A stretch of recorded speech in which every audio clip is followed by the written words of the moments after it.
साथ में बैठे हैं। बहुत खुशी की बात यह है कि आज से अवध ओझा जी आम आदमी पार्टी ज्वाइन कर रहे हैं।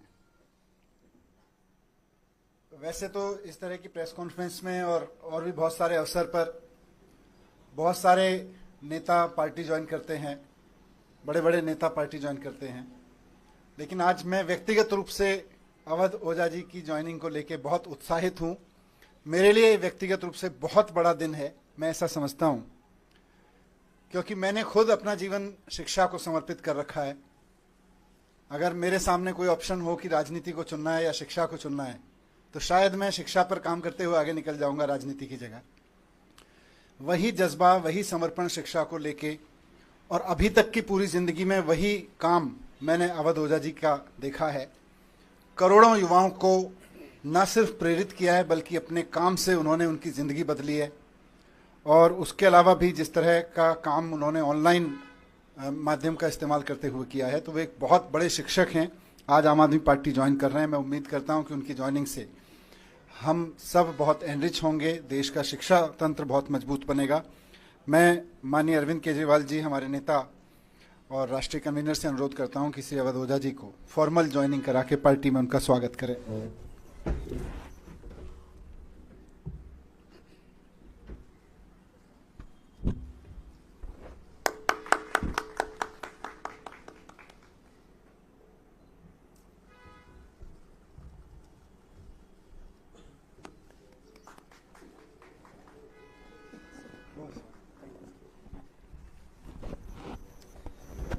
मैं अब सर से अनुरोध करूंगा कि 2 शब्द इस अवसर पर कहें। अवध ओझा जी। जय हिंद फ्रेंड्स। सबसे पहले मैं आम आदमी पार्टी और आम आदमी पार्टी के सर प्रमुख अरविंद केजरीवाल जी, मनीष सिसोदिया जी, सबको सहृदय से धन्यवाद देता हूं कि उन्होंने मुझे राजनीति में आकर शिक्षा के लिए काम करने का अवसर दिया है। शिक्षा एक ऐसा माध्यम है जो परिवार, समाज और राष्ट्र की आत्मा है। जितने भी देश दुनिया में महान हुए, उनकी पृष्ठभूमि में कहीं ना कहीं शिक्षा का योगदान रहा।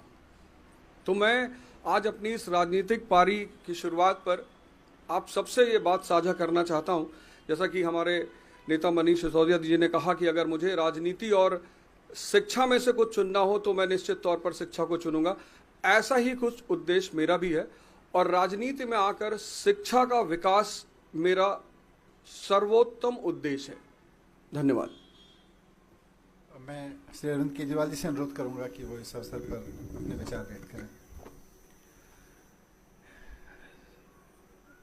अवध ओझा जी शिक्षा के क्षेत्र में इस देश का जाना माना नाम है, जिन्होंने लाखों करोड़ों युवाओं को, बच्चों को शिक्षा दी, रोजगार के लिए तैयार किया, प्रेरणा दी।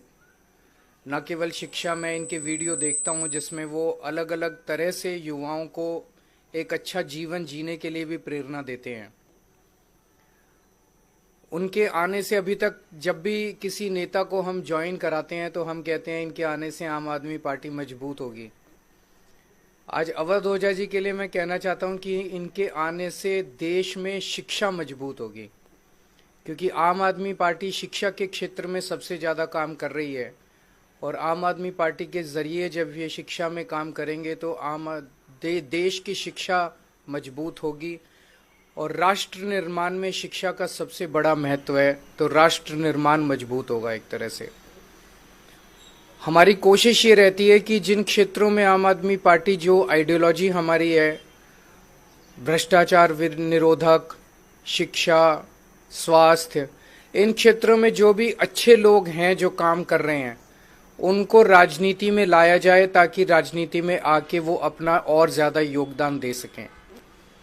राजनीति में आने से पहले हम लोग भी एनजीओ में काम करते थे, मैं, मनीष जी, और एनजीओ में रहते रहते हमें लगने लगा कि एनजीओ के ज़रिए राजनीति के बाहर एक लिमिटेड तरीके से काम कर सकते हैं, इतना ही काम कर सकते हैं। जैसे मैं सुंदर नगरी की झुग्गियों में काम करता था, तो वहाँ पे 2 या 3 सरकारी स्कूल थे। उन सरकारी स्कूलों को ही ठीक कराने में पूरी ज़िंदगी बीत जाती है हमारी। लेकिन जब राजनीति में आए तो एक ब्रश से हमने दिल्ली के सारे सरकारी स्कूल ठीक कर दिए। तो अवध ओझा जी अब जब राजनीति में आए हैं तो वो शिक्षा के क्षेत्र में, रोजगार के क्षेत्र में खासकर एक बहुत अहम भूमिका निभाने वाले हैं, जिससे दिल्ली को और देश को बहुत फायदा होगा। तो मैं तहे दिल से अवध ओझा जी का पार्टी में स्वागत करता हूं।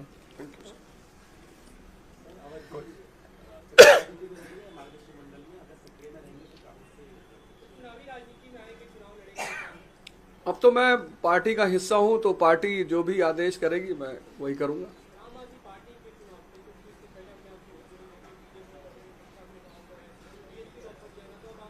आपने आम आदमी पार्टी की जो शिक्षा का विकास धारा है, सिर्फ उसमें एक आध पॉइंट अगर आप देख लें कि 97% रिजल्ट है 12th का गवर्नमेंट स्कूल का। एक साल में तो 99% आया था। एक साल में 99%। 2015 में सिर्फ 15 लड़कों ने, गवर्नमेंट स्कूल के लड़कों ने IIT मेंस क्वालिफाई किया था। इस बार 783। और मेरा यही कहना है, मैं तो हमेशा ये नारा देता हूं कि शिक्षा शेरनी का दूध है, जो पिएगा वो दहाड़ेगा।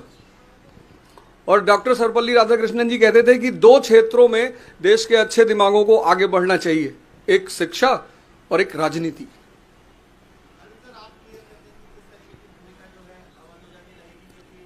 थोड़ा सा सस्पेंस बना रहने दीजिए।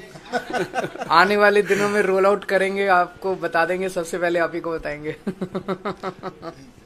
Thank you. Thank you. Thank you.